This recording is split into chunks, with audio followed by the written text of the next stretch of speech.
This is Between Hook Sets. I'm Chasen Walter from In Through the Outdoors with my partner in slime, Curt Underhill from the fishing crew. That's on you, bud. You were. Well, what was up with the error? Why did we? I don't know, but you were saying stuff. We've had intros that have been messed up. Oh, before, yeah, and this is on you. Yeah, it is. Hang on. Oh yeah, that is. This is Between Hook Sets. I'm Chasen Walter from In Through the Outdoors with my partner in slime, Curt Underhill from the fishing crew. I mean, blah, blah, on you. Start number 2. Yep, there we go. I was just telling Jim we've only had one screw up, and then boom. Yeah, and I don't know. We've never had that whole whatever error issue is. I have no clue. I know that I want to just have half of me in the deal all night tonight, and the last thing I want to do is come over here, touch you. I have to turn sideways so you can get your hook set in. Yeah, maybe. That works. Tonight, man, if people don't know who we have on tonight, this is pretty awesome. He reached out to you to jump on here, and Jim Randash has been, he's what he tells 70 years that he's been fishing. 70 years he's been fishing. He's won the PWT, I think twice. We're going to get all the details from him. And like I said in the Facebook post, that tonight is all about Chasen and Curt. Shut up and listen, because Jim Randash is on the show with us, and he's got so much to say that there's just no point in asking a million questions, because I think he'll answer them before we can even think of asking. Yeah, and I remember him when I was a little tyke and all through the years, and fished the first Gov Cup. He's done quite a few different things over the years, so we'll bring Jim in. Honestly, I think the cool thing, for me, I got into this about 4 years ago, right? So I don't know everybody. I knew of Bob Propst Sr., but there are just a lot of guys that I didn't really know about. So tonight, we've got the opportunity for all of the people who have been in fishing and in this tournament world for the last maybe 10, 15 years and don't know Jim. They get a great opportunity to meet Jim, to know Jim, and here's Jim. Hi, Jim. Hello, guys. How are you doing? Great. How are you? Well, good. Well, I want to start out with a little warning to all the professional fishermen out there. Do not store your fishing shirts in your closet. I went to my closet to get the fishing shirt to wear tonight and found out they all had shrunk. So it's shrink the shirts. They shrink in the closet. They don't fit anymore. Well, one thing I also do to start out, since you were going to get your shirt, this is about the one and only. One thing I want to start. I wonder if we're a little bit. Go ahead. I was just going to say, I think we've got a little delay and we're a little bit behind. So you go ahead. One thing I want to tell everybody about to start with is this: I keep perfect records. I've got 3 big file cabinets. I've got my logbook with all my coordinates in there. And everything's in place. And I have found out there's 2, I can tell you exactly when fish bite. You know when that is? When they're hungry. The day before you get there and the day after you leave is exactly when they bite. Fell for that one, hook, line, and sinker, I did. Yeah. So, Jim, you were telling us before the show started, you started fishing with your dad. Give us a little backstory on you. The backstory is what we're going to be here for tonight, but give us a little about Jim Randash. Well, I started fishing probably when I was about 10 years old with my dad, which is many, many years ago. Of course, when we first started fishing, it was dime on the first, dime on the most, and dime on the biggest. We were on a lake called Silent Lake. It was awful clear lake. You could see the bottom in 20 feet of water. Any clear lake is very hard to fish in. So basically, we had to fish in the evening and fish at night. And the weed edge in any clear lake, the weed edge is the most important thing to learn to fish at. So that's how I started out. And I was very interested in fishing because Dad had a cabin. And then 1975, they had the first walleye tournament at Pier. And I come down at that time, I lived in Moorhead, Minnesota, and I come down and fish that tournament, very, very successful. And then it was about 3 or 4 years later, we had a tournament here, Governor's Cup. We had about 3 inches of rain and about a foot of snow. I'm guessing there was about 80 people in the tournament. I can't remember, but in that whole tournament, not one fish was caught. So we had a little rules meeting and decided that if anybody caught a fish the second day, they would win all the money. So when water turns real muddy, that turns fish off. You know what you have to do then? You have to go find the cleanest water you can put. Dirty water turns fish off. Now, in time, if fish live in dirty water for a long time, they'll adjust to it. They feed off their lateral line. They don't need to see to feed. There's been stories of fish that are completely blind that do extremely well. But when the mud first shows up, that clogs them up. So I went downstream as far as I could go, went up inside Fido Island, and I did have a walleye on and lost them at the net, which cost me a ton of money. So they have to end up refunding all the money to us guys. So 2 days of solid fishing and one fish caught. See, the first time I heard the story, Ron Linder called me, and I think it was over 10 years ago, probably around the 40th, somewhere in there. He called me, and I never heard that story. And, the third Gov Cup, well, you've informed me it's the fourth, and actually I got a newspaper article from Tim Brown that said it was the fourth Gov Cup ever. But Ron was telling me all these stories, and the Bad River is puking because it was on Lake Sharp in April, and it wasn't good. And he goes, the guy who had the fastest boat owned a body shop in Fort Pierre. And I said, Frank Davenport. And he goes, yep. He had dual 35 Evinrudes on the back of his boat. And he had the fastest boat, but nobody could carry enough gas to outrun it. And the story I always heard, and Rick Ray has always told me it wasn't him, that Rick Ray had a fish up next to the boat and missed it. Yeah, and Rick's like, that wasn't me. Now we know it was you. And nobody's ever told me. Nobody can ever remember what they did. I'm like, what did they do? Refund the money? Transfer it to the next year? What happened? Yeah, they refunded the money to everybody, but they kept, of course, the expenses for the tournament. They kept that out, so we all come out pretty good on that whole thing. Yeah, I remember one tournament I fished in the river, and the patrol boat come up to me and says, "How you doing, Jim?" I said, "Not very well. What's going on?" He says, "Well, Rick Ray caught a 14-pounder, so you're going to have a hard time catching him." Oh, yeah. So you fish all the Gov Cups. I mean, you fish a lot of them. Obviously, the early on ones, all the eras of the Gov Cup, and you've kind of retired over the last few years, or last couple of years. You haven't been really fishing tournaments, but you were talking before the show that you've got something nobody else had back in the day. Go into what you got there and what that's about. Well, before they flood any body of water and they build a dam, they have to do a complete survey of all the land. Well, the Corps of Engineers had 3 books of these surveys. And I found out about it, and I bought 3 of them, and 2 of them are in the Smithsonian Institute. So I had a huge advantage over everybody for years and years. Let me show you a copy of it. So that I had to draw in the shoreline, all the humps.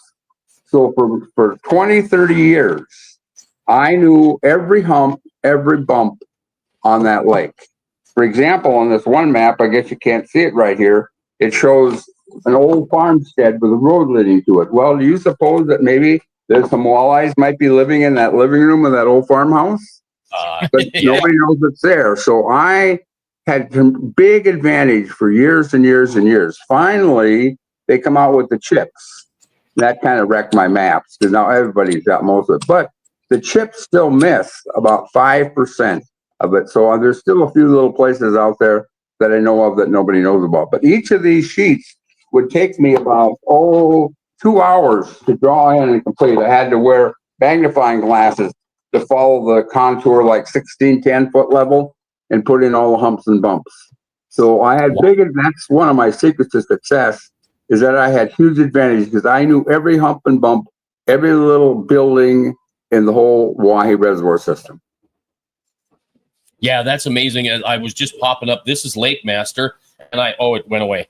Unfortunately, I'm going to pick on Lake Master, but when they get to 36 feet, you get nothing. I mean, you absolutely get nothing and it's gone. So you've got like the Dr. Sonar chip that is just advantageous up and down the Oahe, the lake and the river and the whole 9 yards. Then you got Devil's Lake, and they are a truly awesome map. And I'm guessing that, and you said it earlier, that Bruce and Warren got stuff from you to put their chips together. Yeah, I had maps that they couldn't find, in my book of maps. So my 2 books now are destroyed. They're all cut up into different deals. But one thing is this. When you go talk to the pros, you are not going to get complete information from them. I mean, you got somebody that's winning tournaments. They're not going to tell you your secrets. I'm going to tell you quite a few secrets tonight that nobody's ever told you because I'm not competitive anymore. I got some stuff I'm going to tell you. It might take 8 hours. Let's talk about one thing I want to talk about to start with is scent. What do you think about scent and walleyes? Well, I'll tell you a little bit about it. I grew up fishing with Bob Propst. He was my hero. I probably bought Propst 60 different suppers while I'm picking his brain. So I got fancy fish with him one time. I says, Bob, what do you think of scent? He said, oh, not too much, Jim. Let me show you something. So those were the days when we had like 5-gallon cans of gas and just a little kicker motor. So he took a cup and he poured a cup full of gas in there. He dipped his minnow in that cup of gas and he casted it. He outfished me 2-1. Kept dipping the minnow in the gas, outcasting me 2-1. Fish, there's a lot of scents that fish are scared of. There's some there isn't. I used to know a salmon guy that used to take his lures and he would rub it down the bilge of his boat and get some of that gooky oil on it. And he said, salmon just love that oil. But there are some things that you have to stay away from. What is the worst scent that you possibly could have? I read that like beef jerky, because there's some chemical that Copenhagen. Yeah. Yeah.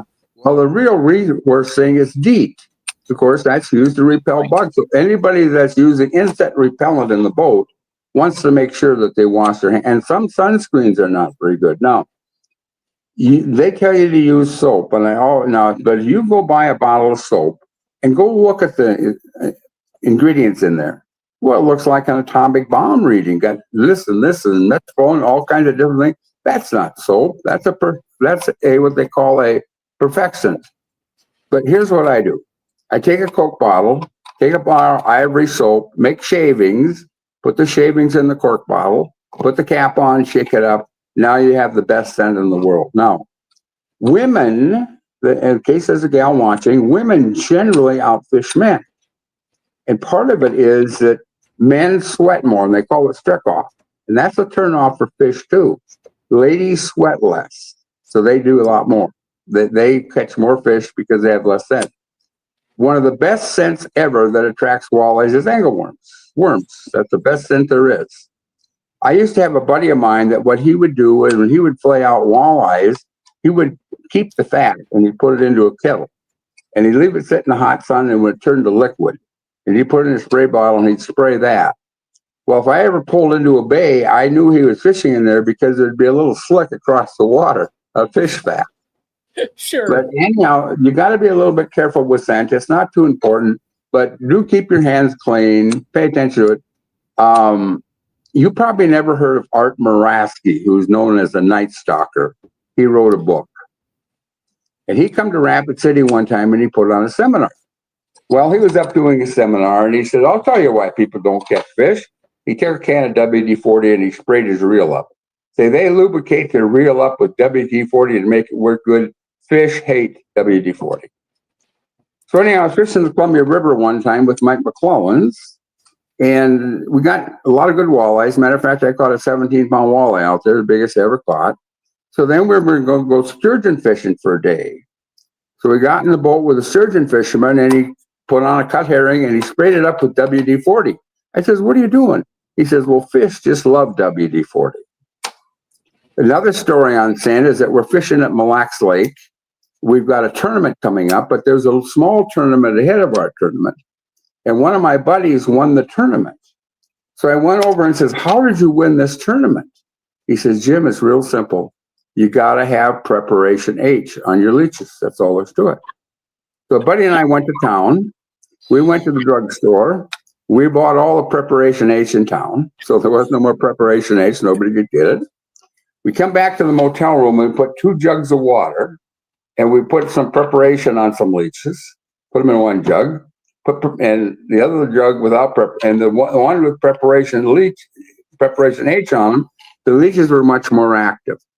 So we went out and fished the tournament the next day. My buddy that gave us the information was in the tournament. Both of us did not do very well. But there's quite a few people that use preparation H as a scent. No, I've never heard that. So, Jim, what you're doing here is this guy overthinks everything. We're fishing a little neighborhood tournament on Saturday. We're going to have gas in a bottle, ivory soap. We're going to have preparation H. We're going to have it all. He's going to go catch a fish tonight, take the fish fat. I mean, we're going to have it all. I love it. You just keep talking. Right now, you probably know that most of the fishermen are fishing the treetops, correct? Yeah. Jigging wraps. That is going to change. Fish adjust. I'll give you an example.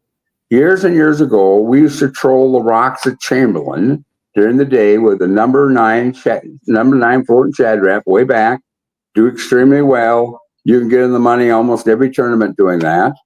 All of a sudden, it got tough to catch fish. So instead of 6-pound test line, I had to go to 10-pound test line and let the lure go out a lot further back. Now, I don't know this, but they tell me now that you can't catch a fish on the riprap at Chamberlain. The fish have learned and they've left. Also, I told you the story about Brad Shelley and I anchoring up on the bridge pilings up in Mobridge. Well, at that time, I just jigged the bottom of the bridges, the pilings. Then I found out later that guys were jigging them, but they were bringing their jig up quite a bit and catching fish halfway up. Now they tell me, I don't know this because I haven't fished it for a long time, but you can't catch a fish on those bridge pillars. Why is that? The fish learn. I'll give you an example. There's a small lake down in Kentucky. I can't remember the name of the lake, but it's a lake that they could drain.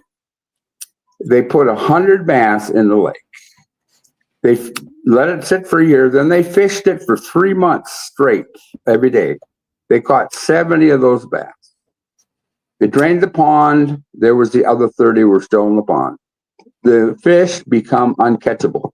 They learn not to bite that bait.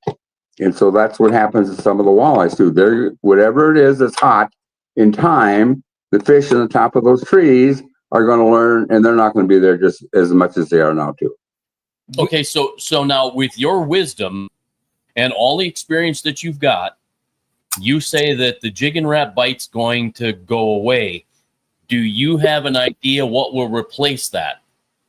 No idea whatsoever. Could be very well, probably lead core trolling deep, but it'll get tougher because the fish, they're not very smart, but they do learn. Now, when I reach the age of, say, 17 and 18, my head stops growing in size.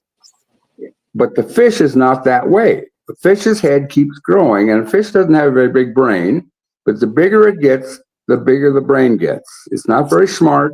I've caught fish thrown back and caught the same fish again in an hour, but they do learn, and their offspring learn. So in time, fishing will get tougher and tougher and tougher. Just like I said, the rocks at Chamberlain, they tell me right now you can't catch fish on the rocks at Chamberlain. So there's so much. Now, listen, there's not really any one secret to fishing. You can't sit down with Dwayne Helm and some of these guys. He takes an hour to explain things to you. Fishing, being a good fisherman amounts to 100 different things that you do right, not just one. It's all the little things put together.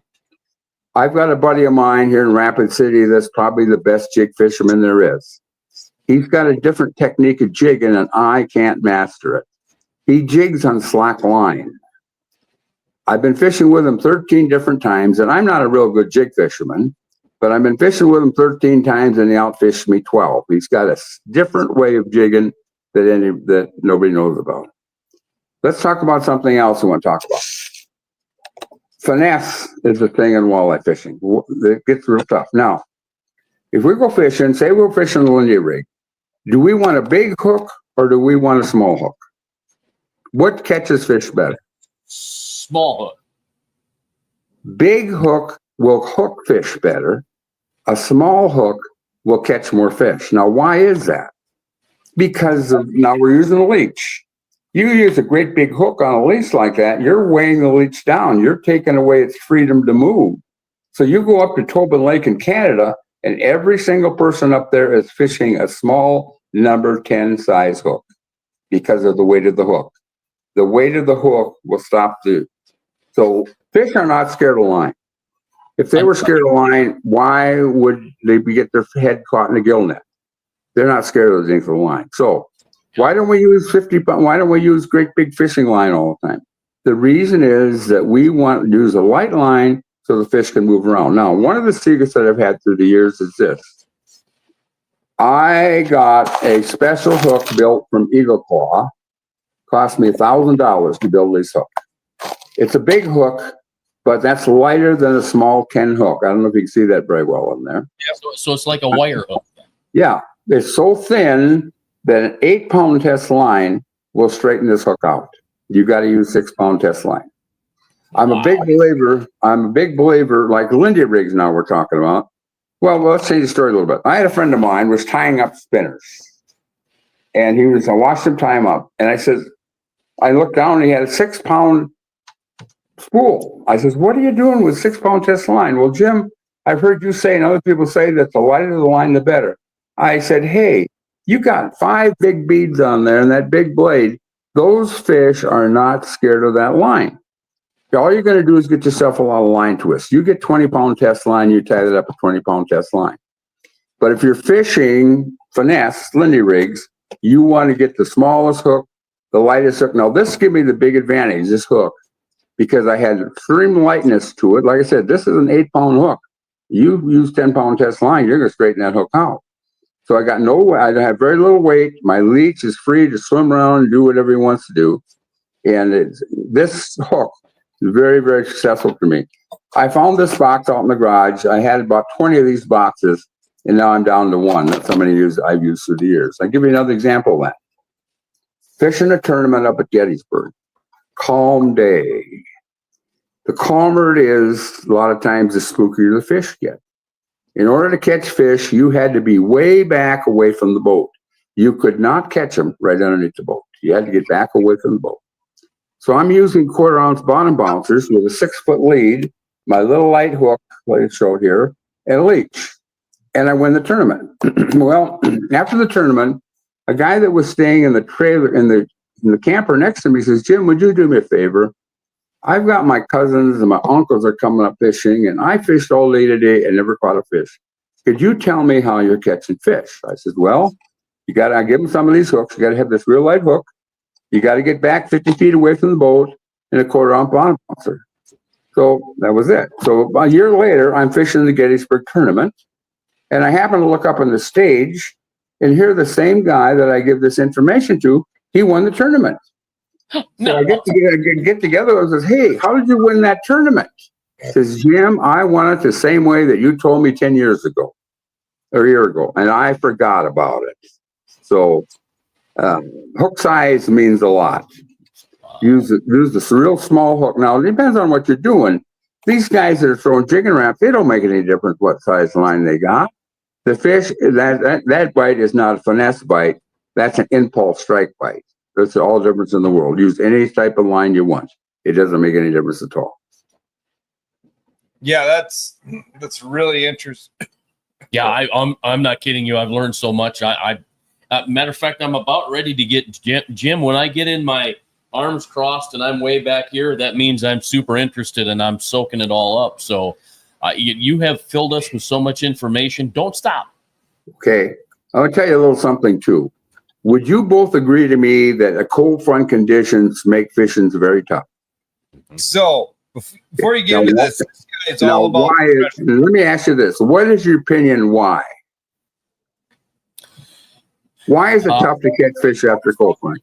There's a change in pressure. You have an atmospheric change in pressure. That means there's a change in pressure on the water. Are you there? Are we there? Yeah. Yeah, yes. We're there, and I don't know that Jim is there. I'm here. You hear me? Did we lose him?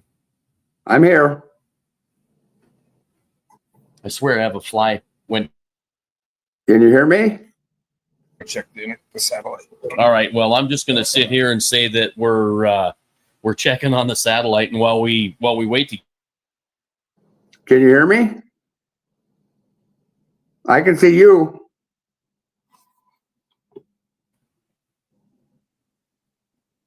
Well, okay. So I'm back a little bit there. I can see we're you. talking with Jim Randash, who is absolutely.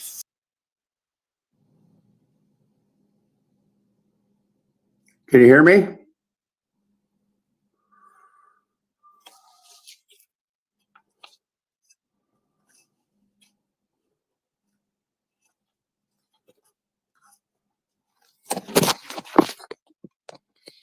Can you hear me?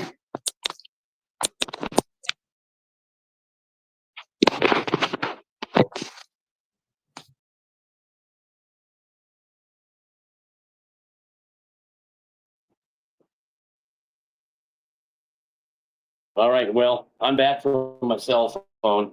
Unfortunately, we have no idea what happened there. And I think Jim completely went away. Hopefully, he'll check back in and we'll get him linked back up. Luckily, we've got it on the cell phone so we can kind of keep rolling. Jim is there. Okay. I'm not seeing him. I do not. Let me see if he's on there. I don't have him as a guest. Okay. So just. There we go. There we go. All right. I think we made it back, and luckily we didn't get cut out. Yep. I did. I restarted my phone. I had something on my end, I think. Okay. We're talking about cold front walleyes. If you can, Very Jim, if you can difficult. tip your, So I just tip tell your phone a everybody little this. bit because we're getting you cut off at your nose. Hear me all right? There you go. Yep. Yep. Now you're perfect. We're talking about cold front walleyes. I tell everybody this. Yep. All you have to do is watch the weather map, and you want to go fishing. The longer the weather stays stable, the better fishing you get.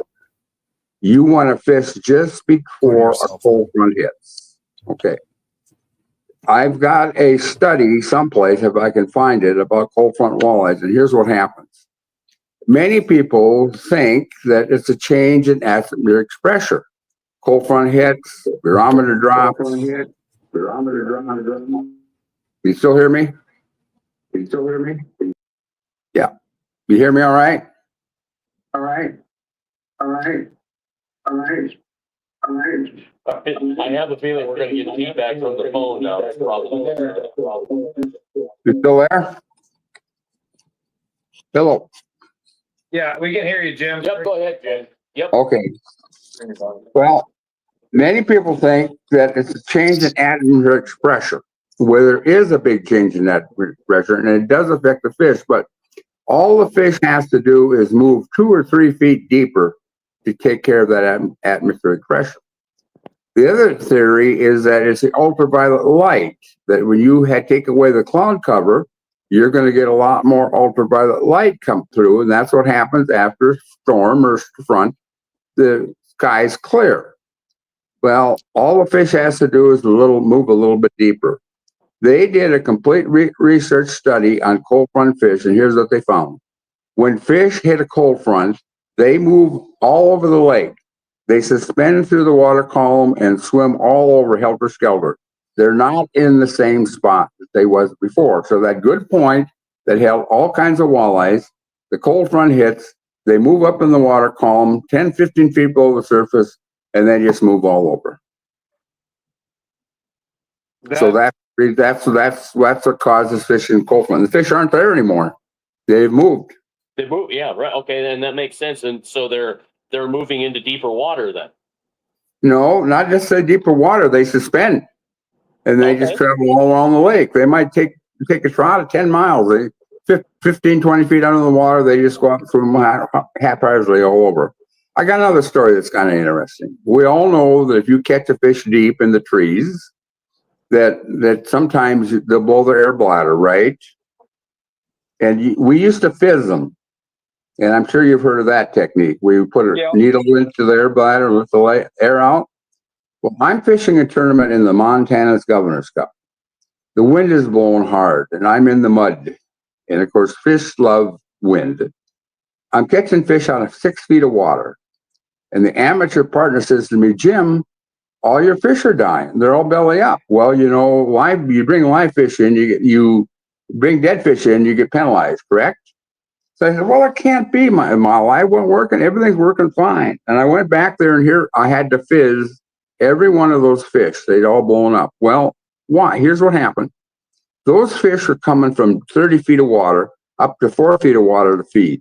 They hadn't adjusted yet to the pressure, and I caught them. And I had to fizz every single one of those fish at that period of time. So the fish move, they can move rapidly like that. There's no doubt about it. So let's get down to something else you need to use. If you're fishing live bait, a leech or a minnow on a lindy rig, which not many people are doing nowadays, you want to use the lightest line possible. So fire line, of course, you know, is much finer than regular mono or say braid line, but that gives you a big advantage when you're casting because number one, it's thinner, so it cuts the water better. Number two, the wind doesn't blow it around. So if you got windy conditions, you don't get the wind blowing it quite so much. But braid has zero stretch to it whatsoever. Monofilament has 17% stretch. So if you've got 100 foot of monofilament out, that'll stretch 17 feet. I did a fishing seminar one time in Fargo, North Dakota, and I told people, you know, you cannot break 6-pound test line on a hook set. So my brother was there. So I moved him out, and I got 30 feet away from him. I held the lure in my hand, in the hooks. Said, okay, set the hook. He set the hook. He could not set the hook into my hand, and he could not break the line. So he said, let me try again.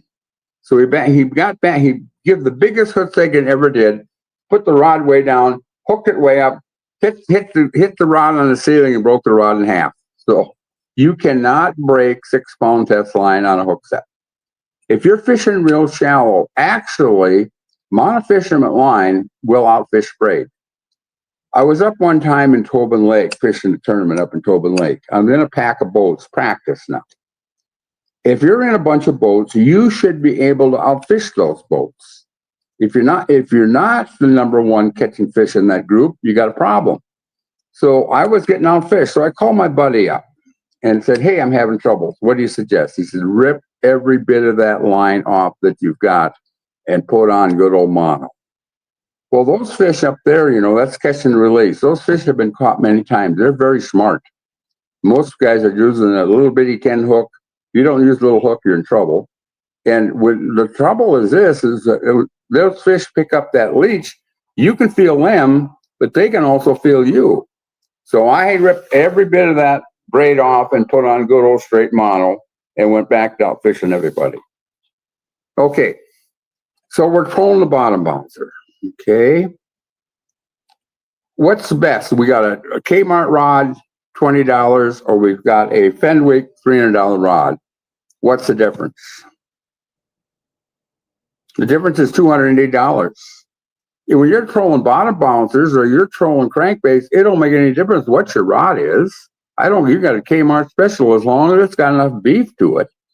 So, but when you're finesse fishing, throw the jig and wrap, or you're pitching a jig, you want to buy the best rod you can buy. Now, today forward scanning sonar is just fantastic.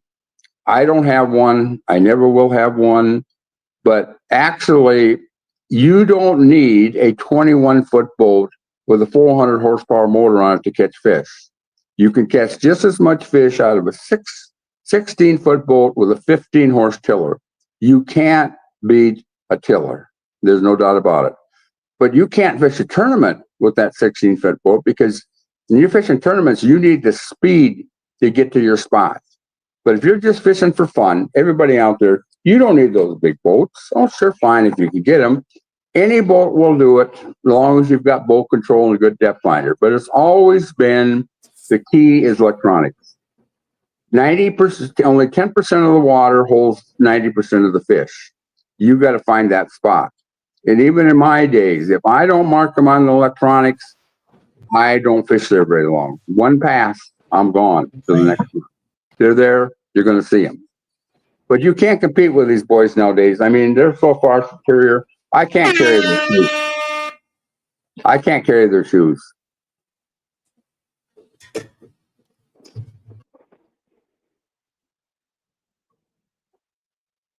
Are you there, Jim? Yeah. We should, okay. All right. We're seem to be having a little bit of trouble. Yeah, we're having more technical trouble tonight than we've had in forever. Might be my fault. I guess it's my fault because I said we never had any. I got another story to tell you. Can you still see me? I lost you. Yeah, we're good. Okay. Bob Propst has helped me a lot through my fishing career. And the first national championship I won was in Wisconsin. I think it was Pelican Lake. We had a turnover on the lake. And of course, everybody listening to hear the fisherman knows what a thermocline is, right?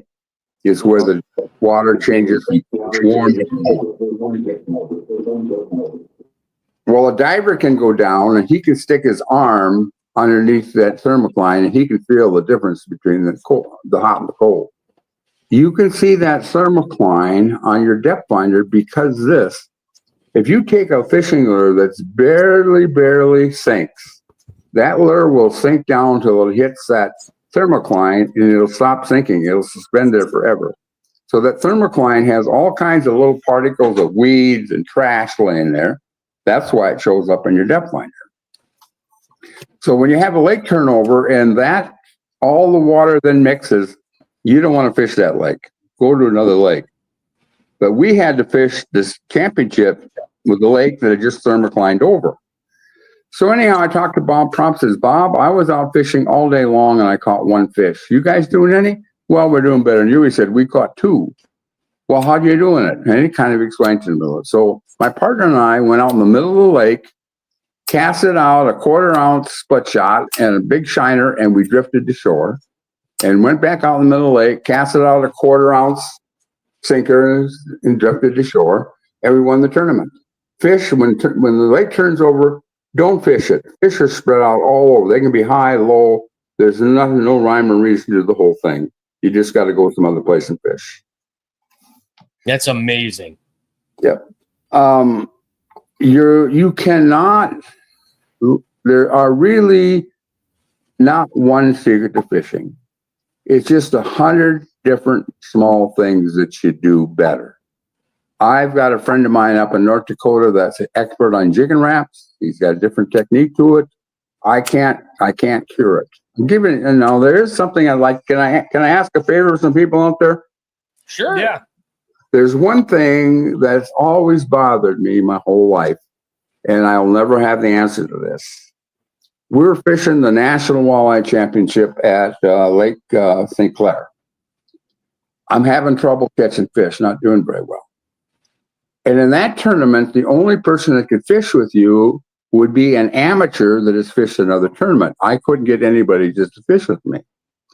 Well, we come in from fishing, and we had 2 fish all day, and here a guide's there, and he has just got a stringer full of 5-6 pound walleyes.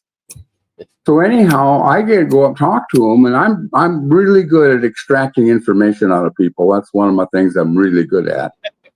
And I got to visit with him, and I got to buy him supper. Well, how are you catching these fish? Well, his actual last name was Linder. There's no relation to Al Linder. He says, Jim, you take this 3-eye red eye wiggler, which is a spoon. You throw it out there, and you just reel it really slow, so it just wobbles like this. And then every so often, you give it a little flip. It makes a spin like that, and then walleyes will hit it, and you can't believe it. He said, I can win any walleye on this, any tournament on this lake. I can win any muskie tournament on this lake doing that. So my buddy and I went to town, and guess what we did? We bought up all the red eye wigglers that they had in all the stores. So we're the only person with red eye wigglers. So we still only had 1 day of practice. So we went out again and fished with my friend, fished pretty close to him. Didn't bother him, but we were pretty close to him. And tried to do it. We caught 2 fish all day. He comes in another huge stringer. I could never get that jerk perfected. So somebody sometimes that's got some time. Now we're fishing in weeds. They're not real heavy weeds, but they're cabbage. But if somebody could perfect that technique, of wobble, wobble, wobble. So that lure just wobbles, wobble, wobble. Then he gives it a jerk, and then it spins like that. Then walleye just slam it. It's just unbelievable. Now, part of my secret to success that I've had through the years is information gathering. I have so many friends all over. For example, say we're going to the Detroit River to fish, and we drive along together. I'm on the telephone to 10 different people, talking to them, where you catching fish, what you're doing. I call the bait shops and tell them, hey, I'm coming over to fish a tournament. Do you have anybody in there catching a lot of fish? Information gathering. So I've got a great idea of what I'm going to do before I get there. Now, if you're ever fishing a tournament and you don't do well, don't walk away. Stay there. Go talk to the people who won the tournament. Get to know them. How'd you do it? So on and so forth. McCumsey, ruled for quite a while there. I suppose McCumsey really is the first person really that started the jigging wraps. We had one of the Governor's Cup. I think McCumsey won it, and I'm not sure it was the Governor's Cup. And so I went up to him. Garrett, how are you catching these fish? Well, Jim, I really don't want to tell you. Well, okay, that's his privilege. So I went over to his boat. Here it was, full of jigging wraps. So now I know what he's doing. So he was jigging wrap, real deep humps. And of course, then he actually started the jigging wrap craze. Of course, then I picked up on it.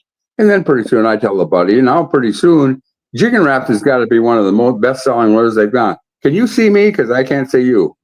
You can't see us? No, but that's okay. Can you hear me all right? Can you see me all right? Yep, you're good. Yeah, you're good. You just Okay. keep talking. Lean back, set back if you can a little bit, because Okay. we're getting from the nose down. There you go. That's perfect. That help? Okay. Yeah. So anyhow, that's part of the secret success is being able to. A lot of people owe me favors. So, for example, I didn't fish the Governor's Cup, yet I can tell you how they caught the fish. I can tell you right where they caught the fish, how they did it approximately. It is all through my information feed, and I just talking to friends and stuff. I can't get it out of my system. Once you get it in your system, you can't get it out. I'm just interested in it, even though I'm not fishing. I'm still interested in it all the time. Oh yeah, here's the thing: if fishing is your passion, whether you're fishing it or not, for me, I'll talk it all day, every day, whether I'm in a boat or not. Yeah, we try to get the information out of these guys the best we can. The guy that won the AFCO deal, I mean, we bugged him as long as we possibly could bug him about what jigging wrap he used, and he still wouldn't tell us. So some of these guys just won't talk. Yeah. I mean, and some they don't care. Right? They might not tell you the truth, but they'll talk to you. So interestingly enough, on my In Through the Outdoors today, I talk about who used the jigging wrap first.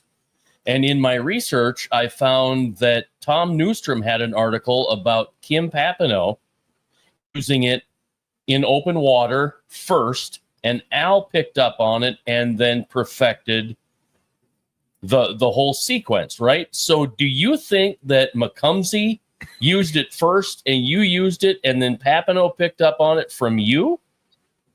I doubt that. I really don't know about that. All I know is this: that the first guy I know that really did well on jigging wraps was McCumsey, because I stole the information out of his boat. Don't tell him that. That'll teach you. Okay. I'm gonna tell you a real secret now. You ready for one? Yep. Okay. You do as the wind does. Let me say that again. You do as the wind does. Now, what does that mean? Here's what it means. If the wind is blowing, when you go onto a lake, always go to your spots where the wind blew in last.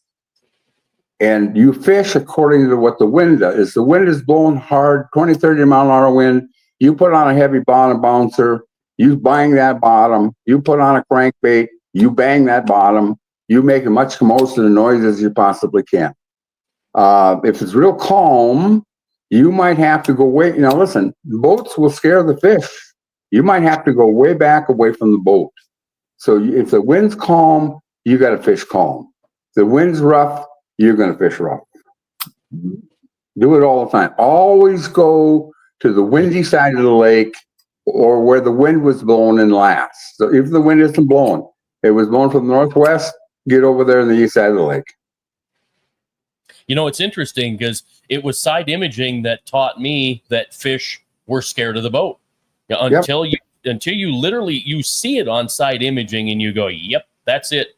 We're just scaring the fish. And so I've even used, have you ever used those little rubber fin that you put on a bouncer? Yes. You know, so yes, you'd call it a bouncer planer, and you can literally force that bouncer out away from the boat, and it works, especially in a shallow basin lake. Yes, no doubt about it. So anyhow, it's just a matter of you want to use, fish are not scared of line. Not at all. If they were scared of line, why would they put their head to gill net? But when you're fishing live bait, like a leech or a crawler, the lightest line you got will let the bait appear more naturally to the fish, and you're going to catch more fish. So I use a lot of, through my lifetime, I use a lot of 4-pound test line, especially on my leaders. And you are not afraid to use 4-pound test line, because I would be scared shitless using 4-pound. I grew up with my dad, and we always jigged 4-pound test. Always. Yep. It was always 4-pound test. Vertical jig and 4-pound test. I'll give you a good example. Okay, you got time for another story? Oh yeah. You bet. I'm fishing with my dad at a tournament at Mobridge, the Mobridge Chamber of Commerce. We're not doing too well. All of a sudden, the wind comes up. I said, Dad, put on some Shad Raft, number 7 diving Shad Raft. Went to the windy shore, started casting crankbaits, and ended up with a good limit. Well, I had a buddy that beat me over there. He had a big limit already. We were able to limit out, so we were 1 and 2 in the tournament going into the second day. Well, the wind blew all night long, so we went over there right away the next day, throwing our number 7 Shad Rafts and cranking them back. We never caught a fish. Never. Well, another friend of mine from Jamestown, he come in there because he knew where we caught the fish. He threw out a split shot on a leech and just barely moved it along the bottom and won the tournament. Well, what happened that we didn't realize this, the water got so muddy and we were cranking our crankbaits too fast. The fish didn't have time to react and find our crankbait. If you threw it out there and let it lay in the bottom, you could catch them. Another example of that. I'm fishing down in Glendale with my kids. We catch 30, 40 fish a day pitching the rocks. If you want to win in Glendale tournament, though, you got to go in the weeds, because that's where the big fish live. The big fish live in weeds. Well, the problem is you go fish the weeds, you're looking for 4 or 5 bites a day.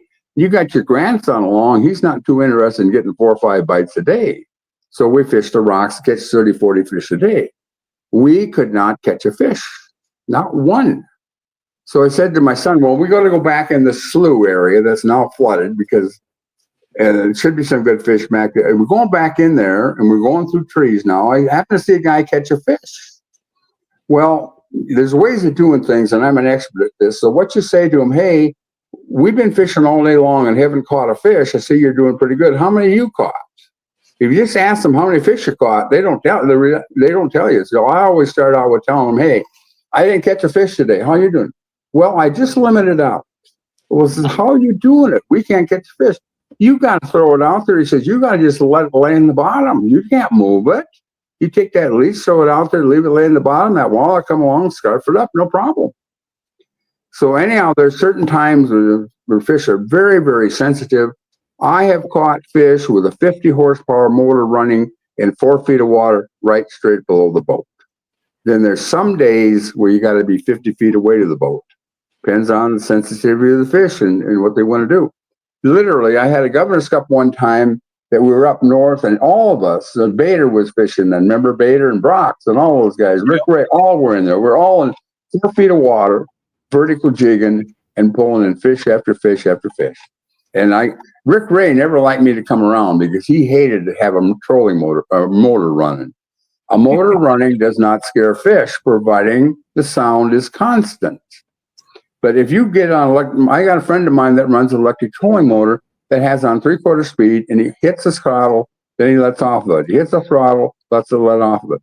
That's fine as long as that sound is constant. That doesn't bother the fish. But here's what you find out. big fish, because of their bigger brain and much more sensitivity, and will be much easier spooked that way. I know a guy that catches the biggest bass in California, and the only way that he can catch those fish is to anchor up and make huge casts. And then he doesn't reel the line in. He stitches it by hand like this. So I went out fishing with him one day when I was in California just to see how he does it. And he tells me, "No, you've got to learn to stitch." You can see that all right, can't you?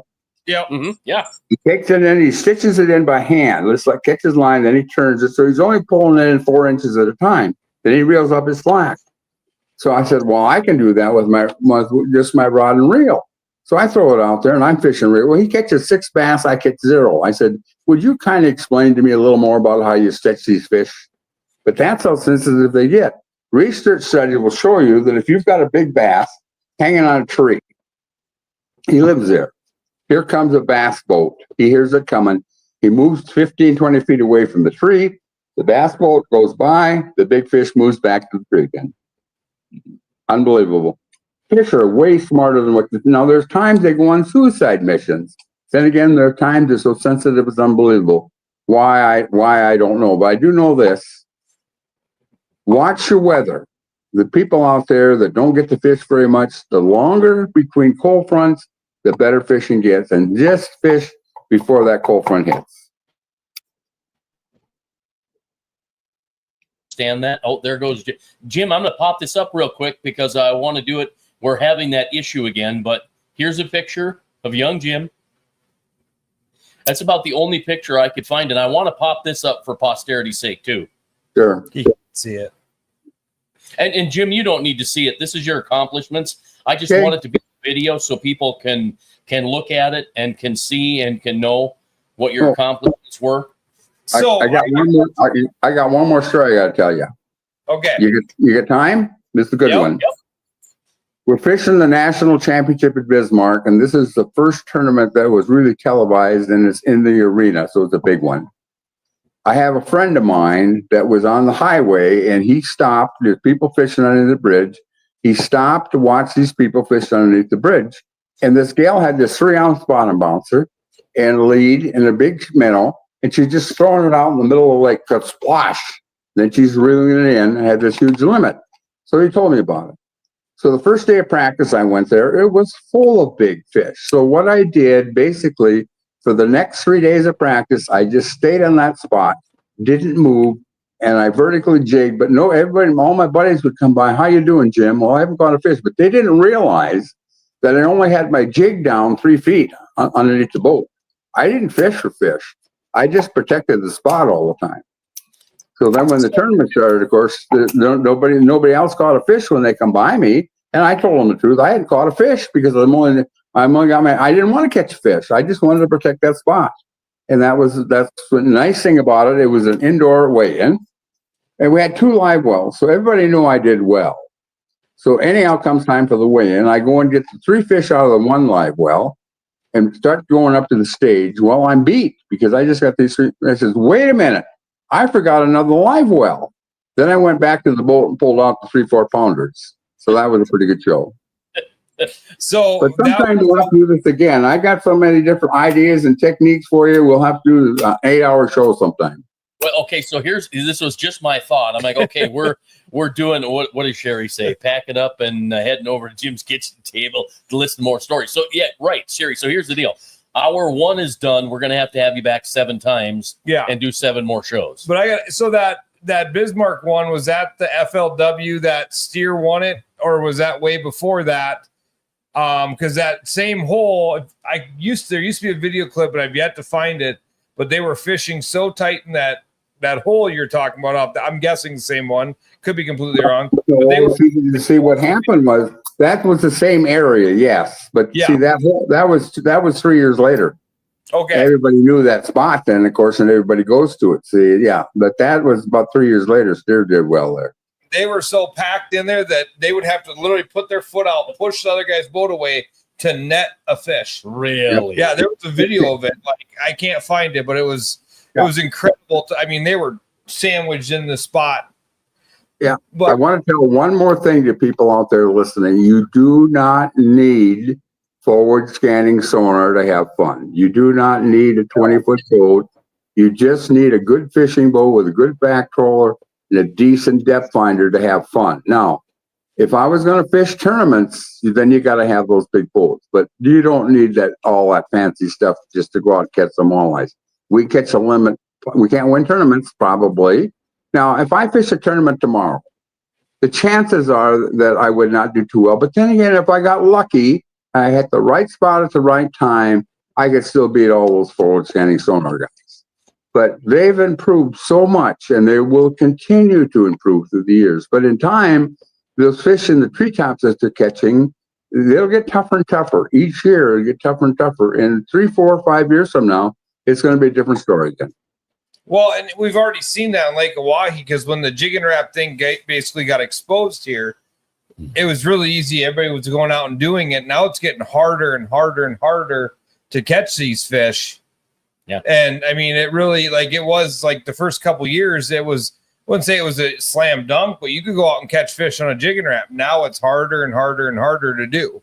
Yep, it is. No doubt about it. It contributed to, like, when Parsons and Cavias came down to Peoria and pulled spinner baits through the trees rather than going over the top of them. Yep. With your baits.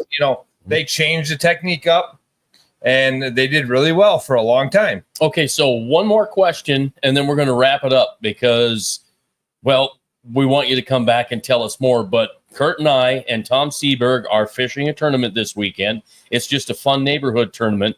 But give Curt and I and Tom an idea, a tip on how we should win this thing this weekend. And it doesn't matter what the tip is, doesn't matter what the weather is, just what's the one thing? Where are you fishing? Lake Oahe, out of Spring Creek. Well, you got to go to treetops, but you got to go to top of the tree with jig and wrap. That's all there's to it with forward scanning sonar. You don't want to try to win it. But I've got another thing for you. Whenever I was having trouble in a tournament, couldn't catch fish, I would take a 2-ounce bottom bouncer and a spinner, and I would truck.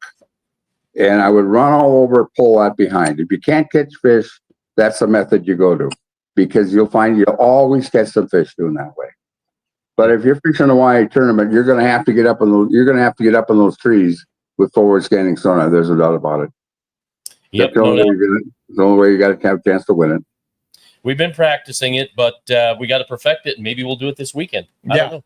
And it's so interesting. Jim, what is your take? Everybody, there's so much controversy out there. What is your take on the forward-facing sonar, coming from you carrying your own maps to GPS maps to all the things you've seen over the 70 years of fishing for you? Well, they're great. I think it's going to hurt the fish population a little bit, but they'll survive. You got to improve. You got to keep moving forward. If you don't keep moving forward, you're going to go backwards. And it's a great thing.